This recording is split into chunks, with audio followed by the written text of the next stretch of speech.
Sandalwood cinema ರಂಗದ ವರನಟ doctor Rajkumar ಅವರ ವಿಚಾರಕ್ಕೆ ಸಂಬಂಧಪಟ್ಟಂತೆ ಒಂದು ವಾರದಿಂದ ಸಾಕಷ್ಟು ಚರ್ಚೆಗಳು ನಡೀತಾ ಇದೆ. ಸೊ ಈ ಒಂದು ವಿಚಾರಕ್ಕೆ ಸಂಬಂಧಪಟ್ಟಂತೆ ನಮ್ಮ ಸುಮನ್ ಟಿವಿ ಜೊತೆ ಮಾತನಾಡೋದಕ್ಕೆ ಸ್ಯಾಂಡಲ್ವುಡ್ ಸಿನಿಮಾ ರಂಗದ ಹಿರಿಯ ನಿರ್ಮಾಪಕರು ಹಾಗೆಯೇ ಫಿಲ್ಮ್ ಚೇಂಬರ್ನ ಮಾಜಿ ಅಧ್ಯಕ್ಷರಾಗಿರುವಂತಹ ಸಾರಾ ಗೋವಿಂದ್ ಸರ್ ಇದ್ದಾರೆ. ಒಂದಷ್ಟು ವಿಚಾರಗಳನ್ನು ಮಾತನಾಡಿಸ್ತಾ ಹೋಗ್ತೀನಿ. ಅಹಿಂಸಾ ಚೇತನ್ ಅವರು ಕೊಟ್ಟಿರುವಂತಹ ಒಂದು ಹೇಳಿಕೆ ಸಾಕಷ್ಟು ವೈರಲ್ ಆಯಿತು. ಅವ್ರ ಮನೆ ಹತ್ರನೂ ಕೂಡ ಹೋಗಿ ಕ್ಷಮೆಯನ್ನು ಕೇಳಿ ಬಂದಿದ್ದರು. ಅದಾದ ನಂತರ ಅಹಿಂಸಾ ಚೇತನ್ ಅವರು ಉಲ್ಟಾ ಹೊಡೆದಿದ್ರು. ಇದರ ಬಗ್ಗೆ ಪ್ರತಿಕ್ರಿಯೆ ನೀಡೋದಕ್ಕೆ ಸಾರಾ ಗೋವಿಂದ್ ಸರ್ ಇದ್ದಾರೆ. For business and personal promotions, please contact 9686376663. Sir, ಮೊದಲನೇದಾಗಿ ನಮಸ್ತೆ, ಹೇಗಿದ್ದೀರಾ? ನಮಸ್ತೆ, ಚೆನ್ನಾಗಿದೆ. ಒಂದು ವಾರದಿಂದ ಸಾಕಷ್ಟು ಅಣ್ಣಾ ಅವರ ವಿಚಾರಕ್ಕೆ ಸಂಬಂಧಪಟ್ಟಂತೆ, ಅಣ್ಣಾ ಅವರ ಸ್ಮಾರಕಕ್ಕೆ ಕೊಟ್ಟಿರುವಂತಹ 2.5 ಎಕರೆಗೆ ಈ ಒಂದು ವಿಚಾರಕ್ಕೆ ಸಂಬಂಧಪಟ್ಟಂತೆ ಸಾಕಷ್ಟು ಪರ ವಿರೋಧ ಚರ್ಚೆಗಳು ನಡೀತಾ ಇದೆ. ಸೊ ನೀವು ಕೂಡ ಅಹಿಂಸಾ ಚೇತನ್ ಅವರ ಮನೆ ಹತ್ರ ಹೋಗಿದ್ರಿ, ಅವ್ರಿಗೆ ತರಾಟೆಗೆಂದ ತೆಗೆದುಕೊಂಡಿದ್ರಿ, ಸ್ವಾರಿ ಕೇಳಿ ಅಂತ ಹೇಳಿದ್ರಿ. ಅದಾದ ನಂತರ ಅಲ್ಲಿ ಏನಾಯಿತು? ಅದಾದ ನಂತರ ಒಂದು ವಿಚಾರ ಸಾಕಷ್ಟು ವೈರಲ್ ಆಯಿತು, ಅದು ಮಾಧ್ಯಮಗೋಷ್ಠಿ ಮಾಡಿದ ಮೇಲೆ. ನೋಡಿ, ಈ ನಾಡಿನ ಸರ್ವಶ್ರೇಷ್ಠ ನಟ ರಾಜ್ಕುಮಾರ್ ಇದನ್ನು ಇಡೀ ಕರ್ನಾಟಕ ಅಲ್ಲ, ಇಡೀ ಭಾರತೀಯ ಚಿತ್ರರಂಗ ಒಪ್ಕೊಂಡಿದೆ. ಅಂಥ ಒಬ್ಬ ಮಹಾನ್ ವ್ಯಕ್ತಿ ಬಗ್ಗೆ ಯಾರೇ ಮಾತಾಡುವಾಗಲೂ ಕೂಡ ಆಲೋಚನೆ ಮಾಡಿ ಮಾತಾಡಬೇಕು. ಯಾಕೆ ಅಂತ ಹೇಳಿದರೆ, ಭಾಳ ಹಗುರವಾಗಿ ಮಾತಾಡಿದಾಗ ಚೇತನ್ ಅವರ ತಂದೆ ಆಗಲಿ ಅವರ ಫ್ಯಾಮಿಲಿ ಆಗಲಿ ರಾಜ್ಕುಮಾರ್ ಅವ್ರಿಗೆ 2 ಎಕರೆ ಕೊಟ್ಟಿದ್ರು. ಅದನ್ನು ಕೊಟ್ಟಿರೋದು ಸರ್ಕಾರ ಕೊಟ್ಟಿರೋದನ್ನು ಪ್ರಶ್ನೆ ಮಾಡೋದಕ್ಕೆ ಯಾರಿಗೂ ಹಕ್ಕಿಲ್ಲ. ಅದು ಇರ್ಬೋದು, ಆದರೆ ಯಾರು ಕೊಟ್ಟಿದ್ದಾರೆ, ಏನು ಮಾಡಿದ್ದಾರೆ, ಅವ್ರ ಕೊಡುಗೆ ಏನು, ಕರ್ನಾಟಕಕ್ಕೆ ಅವ್ರ ಕೊಡುಗೆ ಏನು, ಅವ್ರು ಮಾಡಿರುವಂಥ ಚಿತ್ರಗಳೆಷ್ಟು, ಅವ್ರು 206 ಸಿನಿಮಾಗಳಲ್ಲೂ ಕೂಡ ಒಂದಲ್ಲ ಒಂದು ರೀತಿ ಸಂದೇಶವನ್ನು ಕೊಟ್ಕೊಂಡು ಬಂದಂಥವ್ರು ಡಾಕ್ಟರ್ ರಾಜ್ಕುಮಾರ್ ಅವರು. ಒಂದು ಮಾತಿಲ್ಲಿ ಹೇಳೋಕ್ಕೆ ಇಷ್ಟಪಡ್ತೀನಿ. ಆ ದಿನಗಳು ಚೇತನ್, ಈ ದಿನಗಳವರೆಗೆ ನಿಂದೇನಿಲ್ಲ, ಅದೊಂದು 2 ಸಿನಿಮಾ ಬಿಟ್ಟರೆ ನೀನು ಏನೂ ಮಾಡೋಕ್ಕಾಗಿಲ್ಲ.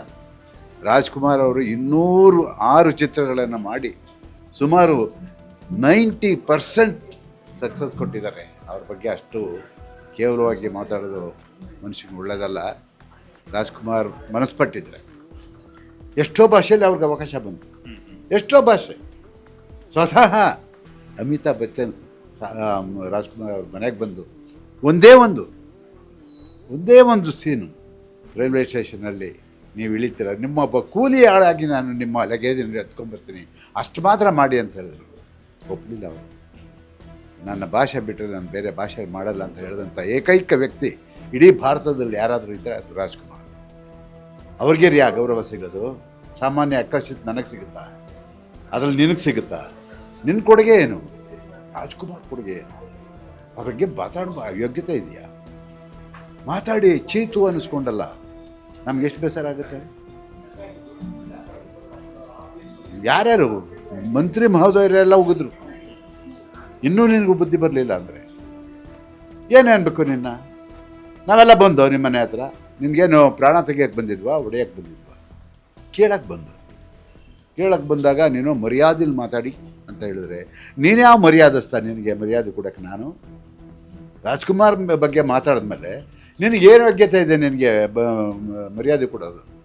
ಇಲ್ಲ, ನಾನು ಮಾತಾಡೋಂಥ ಸಂದರ್ಭದಲ್ಲಿ ನೀನು ಕ್ಷಮೆ ಕೇಳೋದಲ್ಲ. ಆಯಿತು, ನಾವು ಅಲ್ಲೇನಾದರೂ ಬೇರೆ ಮಾತಾಡಿದ್ವು, ಹೊರಟ ಮೇಲೆ ಮಾರನೇ ಬೆಳಗ್ಗೆ ನೀನು ಮತ್ತೆ ನಾನು ಕ್ಷಮೆ ಬಲವಂತಕ್ಕೆ ಕೇಳಿದ್ನೋ ಅಥವಾ ಇನ್ನೊಂದು ಕೇಳಿದ್ನೋ, ಎದುರು ಕೇಳಿದ್ನೋ, ಭಯ ಪಟ್ಕೊಂಡು ಕೇಳಿದ್ನೋ ಗೊತ್ತಿಲ್ಲ, ನಾನು ಹಿಂದೆ ಮಾತಾಡೋದಕ್ಕೆ ನಾನು ಸ್ಟಿಕ್ಕರ್ ಆಗಿದ್ದೀನಿ ಅಂತ ಹೇಳಿದ್ರೆ ನಿನ್ನೇನಂತಾರೆ? ನಿನ್ನ ಹುಚ್ಚ ಅಂತಲೇ ಕರಿಬೇಕು. ಕರೆದಿದ್ದಾರೆ, ಈಗಾಗಲೇ ಕರೆದಿದ್ದಾರೆ. ನೀನು ಯಾರನ್ನೋ ಎತ್ತು ಕಟ್ಕೊಂಡು ಯಾವತ್ತೋ ಮಾತಾಡಿದ್ದೀನಿ ಸಾರಾ ಗೋವಿಂದ್ ಬಗ್ಗೆ, ಈಗ ತರ್ತೀಯಲ್ಲ. ನಿನಗೇನಾದರೂ ಒಂದು ಎಕ್ಕಶ್ಚಿತ್ರಿ, ಒಂದು ಗೌರವ ಇದೆಯಾ? ನಿನಗೆ ಮಾನವೀಯತೆ, ಮನುಷ್ಯತ್ವ ಇಲ್ಲ. ನೀನು ಈ ನಾಡಿನ ಹೋರಾಟಗಾರರ ಬಗ್ಗೆ ಏನು ತಿಳ್ಕೊಂಡಿದ್ದೀಯ ನೀನು? ಗೌರಿ ಲಂಕೇಶ್ ಅವರು ತೀರ್ಕೊಂಡ್ರು, ಅಕಾಲ ಮರಣಕ್ಕೆ ತುತ್ತಾದರು. ಆ ಸಂದರ್ಭದಲ್ಲಿ ಅವರ ಪಾರ್ಥಿವ ಶರೀರವನ್ನು ನಮ್ಮ ಇದರಲ್ಲಿ ರವೀಂದ್ರ ಕಲಾಕ್ಷೇತ್ರದಲ್ಲಿ ಇಟ್ಟಿದ್ರು. ನಾವೆಲ್ಲ ಒಂದು ಹೋರಾಟ ಮುಗಿಸ್ಕೊಂಡು ನಾನು ವಾಟಾಳ್ನಾಗದ್ದು ಸುಮಾರು ಜನ ಗೌರಿ ಲಂಕೇಶ್ ಅವ್ರ ಹತ್ರ ಆ ಪಾರ್ಥಿವ ಶರೀರವನ್ನು ನೋಡೋಕೆ ಹೋಗಿ ಅವ್ರಿಗೆ ಗೌರವ ಸೂಚಿಸೋಕೆ ಹೋದಾಗ, ನೀನು ಎಕ್ಕಶ್ಚಿತ್ತು, ನೀನು ಒಬ್ಬ 1-2 ಚಿತ್ರ ಮಾಡಿರೋ ನಟ ನೀನು. ವಾಟಾಳ್ ನಾಗರಾಜ್ ಅವ್ರ ಕೊಡುಗೆ ಏನು, ಅವ್ರ ಸಾಧನೆ ಏನು, ಅವ್ರನ್ನ ವಾಟಾಳ್ ಈ ಕಡೆ ಬನ್ನಿರಿ ಅಂತ ಕರಿತೀಯಲ್ಲ ಮಗನೇ, ಅವತ್ತೇ ನಿನಗೆ ಒದೆ ಬಿದ್ದಿರೋ ತಪ್ಪಿಸ್ಕೊಂಡೆ. ಅವತ್ತು ಪೊಲೀಸ್ನವ್ರು ಮಧ್ಯೆ ಪ್ರವೇಶ ಮಾಡಿ ನಿನ್ನನ್ನು ಬಚಾವ್ ಮಾಡಿದ್ರು. ನಾನು ಈ ಮಾತು ಯಾಕೆ ಹೇಳ್ತೀನಿ ಅಂತ ಹೇಳಿದ್ರೆ, ನೀನು ಎಂಥವ್ರ ಬಗ್ಗೆ ಮಾತಾಡ್ತೀಯ, ಎಂಥವ್ರ ಬಗ್ಗೆ ಮಾತಾಡ್ತೀಯ? ಅವರು ವಾಟಾಳ್ ನಾಗರಾಜ್ ಅವರು ಅವರೇನು ರಾಜಕೀಯ ಪ್ರವೇಶ ಮಾಡಿ ಅವರ ಪ್ರತ್ಯೇಕ ಪಕ್ಷವನ್ನೇ ಅವ್ರದ್ದೇ ಪಕ್ಷ ಕಟ್ಕೊಂಡು ಇವತ್ತು ಮಾಡಿದ್ರು. ಅವ್ರೇನಾದರೂ ರಾಜಕೀಯ ಬೇರೆ ಪಕ್ಷಗಳಿಗೆ ಹೋಗಿದ್ರು ಇವತ್ತು ಮುಖ್ಯಮಂತ್ರಿ ಆಗಿ 3-4 ಬಾರಿ ಮುಖ್ಯಮಂತ್ರಿ ಆಗ್ತಿದ್ರು. ಅಂಥವ್ರ ಬಗ್ಗೆನ ಆ ಥರ ಪದನ ಬಳಸೋದು. ಆದರೆ ನೀನು ಈ ನಾಡಿನ ಸಂಸ್ಕೃತಿ ಗೊತ್ತಿಲ್ಲ ನಿನಗೆ, ಈ ನಾಡಿನ ಗೌರವಾನ್ವಿತರ ಬಗ್ಗೆ ಗೊತ್ತಿಲ್ಲ. ಯಾರೋ 4 ಜನ ಕಟ್ಕೊಂಡು ನೀನು ಮಾಡು. ನೀನು ಯಾವ ಹೋರಾಟ ಮಾಡ್ತೀಯಾ, ಯಾರ ಬಗ್ಗೆ, ಬಡವ್ರ ಬಗ್ಗೆ ಮಾಡ್ತೀಯಾ, ಮಾಡು. ಅಹಿಂಸಾ ಹೆಸರನ್ನ ಇಟ್ಕೊಂಡಿದ್ಯಾ, ಹಿಂಸೆ ರೂಪಕ್ಕೆ ಹೋಗ್ಬಿಟ್ಟಲ್ಲ. ಆ ಪುಣ್ಯಾತ್ಮ ಇಟ್ಕೊಂಡಿದ್ದು ಅಹಿಂಸಾ ಹೋರಾಟನ ಯಾರು, ಮಹಾತ್ಮ ಗಾಂಧೀಜಿ. ಇವತ್ತು ನೀನು ಇದನ್ನು ಬಿಟ್ಟರೆ ನಾಳೆ ಮಹಾತ್ಮ ಗಾಂಧೀಜಿನ ಬಗ್ಗೆ ಏನು ಮಾತಾಡ್ತೀಯ? ಈಗಾಗಲೇ ಕುಮಾರಸ್ವಾಮಿ ಬಗ್ಗೆ ಮಾತಾಡಾಯಿತು, ನಿಖಿಲ್ ಕುಮಾರಸ್ವಾಮಿ ಬಗ್ಗೆ ಮಾತಾಡಾಯಿತು. ನಿನ್ಗೆ ಯಾವ ಯೋಗ್ಯತೆ ಇದೆ ಅಂತ ನೀನು ಮಾತ್ಯ? ನೀನು ಏನು ಸಾಧನೆ, ನಿಂದು ಏನು ಕೊಡುಗೆ ಈ ನಾಡಿಗೆ? ಹುಷಾರಾಗಿ ಮಾತಾಡೋದು, ಬುದ್ಧಿ ಕಲಿ. ಸಂಸ್ಕೃತಿ ಹೇಳ್ಕೊಟ್ಟಿಲ್ಲ ನಿಮ್ಮ ತಂದೆ ತಾಯಿ? ಅಮೇರಿಕದ ಪ್ರಜೆ ನೀನು, ಇಲ್ಲಿ ಪ್ರಜೆ ಅಲ್ಲ, ಅಮೇರಿಕದ ಪ್ರಜೆ. ನಿನ್ನನ್ನು ಅಲ್ಲಿಂದ ಯಾಕೆ ಇಲ್ಲಿ ಕರ್ಕೊಂಬಂದ್ರು ಹೇಳು? ನೀನೊಬ್ಬ ಡ್ರಗ್ಗಿಸ್ಟ್ ಅಲ್ಲಿ, ಅದಕ್ಕೆ ನಿನ್ನನ್ನು ಇಲ್ಲಿ ಕರ್ಕೊಂಡು ಬಂದರು ಒಳ್ಳೆಯವನಾಗುವಂತ. ನಾನು ನಿನಗೆ ಒಂದು ಮಾತು ಹೇಳಿದ್ದೆ, ಜ್ಞಾಪಕ ಇದೆಯಾ? ಚೇತನ್ಗೆ ನಾನು ಪ್ರಶ್ನೆ ಮಾಡ್ತಾ ಇದ್ದೀನಿ. ಆ ದಿನಗಳ ಚಿತ್ರ ಪ್ರಾರಂಭ ಆಯಿತು. ಮಲ್ಲೇಶ್ವರಂನಲ್ಲಿ ಒಂದು ಪ್ರೆಸ್ ಮೀಟ್ ನಡೆಯಿತು. ಅಗ್ನಿ ಶ್ರೀಧರ್ ಅವರು ಆ ಚಿತ್ರದ ನಿರ್ಮಾಪಕರು, ನನಗೆ ಆತ್ಮೀಯ ಸ್ನೇಹಿತರು. ರಾಜ್ಕುಮಾರ್ ಭಕ್ತ ಅವರು.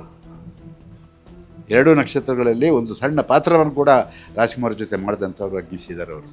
ನೀನು ಕರ್ಕೊಬಂದು ಈ ನಾಡಿನ ಜನತೆಗೆ ಪರಿಚಯ ಮಾಡಿಸುವಂಥ ಸಂದರ್ಭದಲ್ಲಿ ನಾನು ಆ ಪ್ರೆಸ್ ಮೀಟಲ್ಲಿ ಇದ್ದಾಗ ನಿನ್ನನ್ನೂ ಕರೆದು ನಾನೇನು ಹೇಳಿದೆ, ಒಳ್ಳೆ ಈ ಚಿತ್ರರಂಗಕ್ಕೆ ಹೇಳ್ದಂಗೆ ಇದೆ, ನಿನ್ನ ವಯಸ್ಸು ಇದು ಎಲ್ಲರೂ ಕೂಡ ಚೆನ್ನಾಗಿದೆ, ಚಿತ್ರರಂಗದಲ್ಲಿ ಭವಿಷ್ಯ ಇದೆ ಅಂತ ಅಗ್ನಿ ಶ್ರೀಧರ್ವ್ರನ್ನ ಕೂರಿಸ್ಕೊಂಡು ನಿನಗೆ ಹೇಳಿದ್ದೀನಿ. ಅದನ್ನು ಮರ್ತಿದ್ಯಲ್ಲ ನೀನು? ಬೇಡ, ಅದನ್ನು ನೆನಪಿಸ್ಕೊಳ್ಳೋದು ಬೇಡ. ನೀನು ಮಾತಾಡೋದ್ರು ಯಾರ ಬಗ್ಗೆ ಮಾತಾಡಿದೀಯ ಅದು ನಮಗೆಲ್ಲರಿಗೂ ಕೋಪ. ಸರ್, ಈಗ ಏನಂತಂದರೆ ಒಂದು ವಿಚಾರ, ಸಾಕಷ್ಟು ನೀವು ಹೋಗ್ತೀರಾ ಮನೆ ಹತ್ರ, ಕ್ಷಮೆಯನ್ನು ಕೇಳಿಸ್ಕೊಳ್ತೀರಾ. ಅದಾದ ನಂತರ ಒಂದಷ್ಟು ಜನ ರಾಜ್ಕುಮಾರ್ ಅಭಿಮಾನಿಗಳಾಗಿರ್ಬೋದು, ಕನ್ನಡ ಪರ ಹೋರಾಟಗಾರರಾಗಿರ್ಬೋದು ಬರ್ತಾರೆ. ಅದಾಗಿದ್ದು ಮಾರನೇ ದಿನವೇ ಪ್ರೆಸ್ ಮೀಟನ್ನು ಮಾಡಿಬಿಟ್ಟು ರಾಜ್ಕುಮಾರ್ ಫ್ಯಾನ್ಸ್ ನನಗೆ ಧಮಕಿ ಹಾಕ್ತಿದ್ದಾರೆ. ರಾಜ್ಕುಮಾರ್ ಫ್ಯಾನ್ಸು, ನನಗೂ ಕೂಡ ರಾಜ್ಕುಮಾರ್ ಅಂತಂದರೆ ಗೌರವ ಇದೆ, ಅಭಿಮಾನ ಇದೆ. ರಾಜ್ ಫ್ಯಾನ್ಸಿಂದ ನನಗೆ ಧಮಕಿ ಆಗ್ತಿದ್ದಾರೆ. ಆ್ಯಂಡ್ ಹಾಗೆಯೇ ರಾಜ್ ಫ್ಯಾನ್ಸು ರಾಜ್ ಅವರ ಹೆಸರಿಗೇ ಮಸಿ ಬಳಿಯುವಂತಹ ಪ್ರಯತ್ನವನ್ನು ಮಾಡ್ತಾ ಇದ್ದಾರೆ ಅನ್ನುವಂತಹ ಒಂದು ವಿಚಾರಗಳನ್ನು ಒಂದಷ್ಟು ಪ್ರೆಸ್ ಮೀಟ್ ಮಾಡಿ ಹೇಳ್ತಾರೆ. ಅದ್ರ ಬಗ್ಗೆ ಏನು ಹೇಳ್ತೀರಾ? ನಾನು ಅವರ ಆದರ್ಶಗಳನ್ನ ಪಾಲನೆ ಮಾಡಿಕೊಂಡು ಹೊರತು ಅವ್ರ ಹೆಸರು ಹೇಳ್ಕೊಂಡು ಮಸಿ ಬೆಳೆಯುವಂಥ ಕೆಲಸ ಮಾಡಿಲ್ಲ. ನನಗೆ ಯಾರು ಮಸಿ ಬೆಳೆದ್ರು? ರಾಜ್ಕುಮಾರ್ ಬಗ್ಗೆ ಮಸಿ ಬೆಳೆಯುವಂಥ ಕೆಲಸ ನಮ್ಮ ಜೀವನದಲ್ಲಿ ನಾವು ಮಾಡೋದೇ ಆದರೆ ಅವತ್ತು ಈ ಪ್ರಾಣ ಹೋಗ್ಬಿಡಲಿ ನಮ್ಮದು. ಅಂಥ ವ್ಯಕ್ತಿ ನಾನಲ್ಲ. ನಾನು ನ್ಯಾಯ ಕೇಳಕ್ಕೆ ಬಂದಿದ್ದು. ನೀನು ಅದಕ್ಕೆ ಉತ್ತರ ಕೊಡು. ಬೆಳಗ್ಗೆ ಒಂದು ಮಾತು, ರಾತ್ರಿ ಒಂದು ಮಾತು, ಬೆಳಕರಿದ್ರೆ ಇನ್ನೊಂದು ಮಾತು. ಇದೆಲ್ಲ ನಿನಗೆ ಸರಿನಾ? ನೀನು ಯಾವ ಪ್ರಬುದ್ಧ? ನೀನು ಸಾಧನೆ ಹೇಳಪ್ಪ ನನಗೆ. ನೀನು ಸಾಧನೆ ಏನು ಅಂತ ಹೇಳುವ, ಅದನ್ನಾರು ನಾವು ಒಪ್ಕೋತೀವಿ. ರಾಜ್ಕುಮಾರ್ ಸಾಧನೆ ಕೇಳಿದ್ರೆ ಪಟ್ಟಿ ಮಾಡ್ಬೋದು, ಸುಮ್ಮನೆ ಕೊಟ್ಬಿಡಲ್ಲ ರೀ.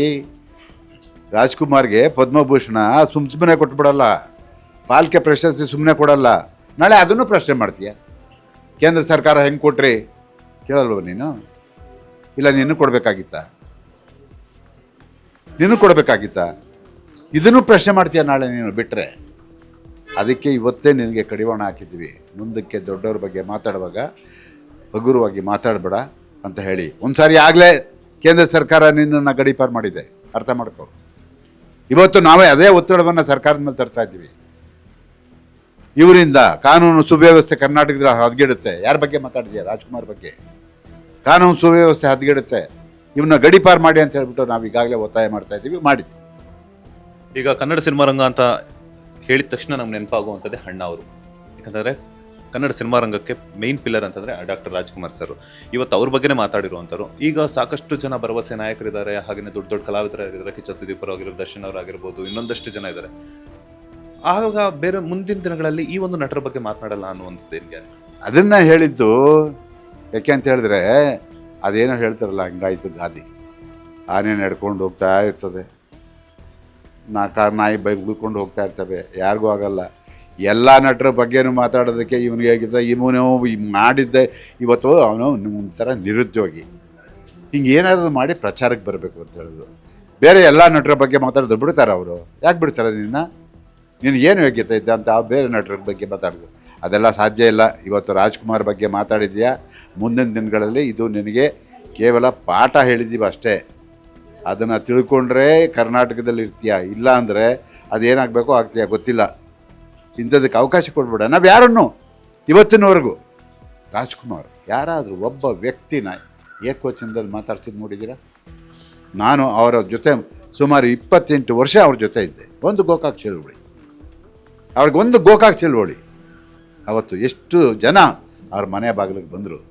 ರಾಜಕೀಯ ಪ್ರವೇಶ ಮಾಡಿ ನೀವೊಂದು ಪಕ್ಷ ಕಟ್ಟಬೇಕು, ನೀವು ಈ ರಾಜ್ಯದ ಕನ್ನಡಿಗರನ್ನ ಬೆಳೆಸಬೇಕು, ನೀವು ನಿಮ್ಮ ಕೈಲಿ ಆ ಶಕ್ತಿ ಇದೆ ಅಂತ ಹೇಳಿದಂಥವ್ರು ರಾಜ್ಕುಮಾರ್. ಏನು ಹೇಳಿದ್ರು? ನಂದು ಕ್ಷೇತ್ರ ಅದಲ್ಲ, ನಂದೇನಿದ್ರು ಒಬ್ಬ ಕಲಾಕ್ಷೇತ್ರ, ನಂದು ಕಲಾವಿದನಾಗಿ ಬದುಕ್ತೀನಿ, ಕಲಾವಿದನಾಗಿ ಸಾಯ್ತೀನಿ ಹೊರತು ನಾನು ಆ ಕ್ಷೇತ್ರಕ್ಕೆ ಬರಲ್ಲ, ನನ್ನನ್ನು ಯಾರೂ ಬಲವಂತ ಮಾಡಬೇಡಿ, ನನಗಿಷ್ಟ ಇಲ್ದಿರೋದು. ಏನಾದರೂ ಅವ್ರು ಮನಸ್ಪಟ್ಟಿದ್ರೆ ಅವತ್ತಿಂದ ಇವತ್ತವರೆಗೂ ಅವರೇ ಮುಖ್ಯಮಂತ್ರಿ. ಇಷ್ಟೆಲ್ಲ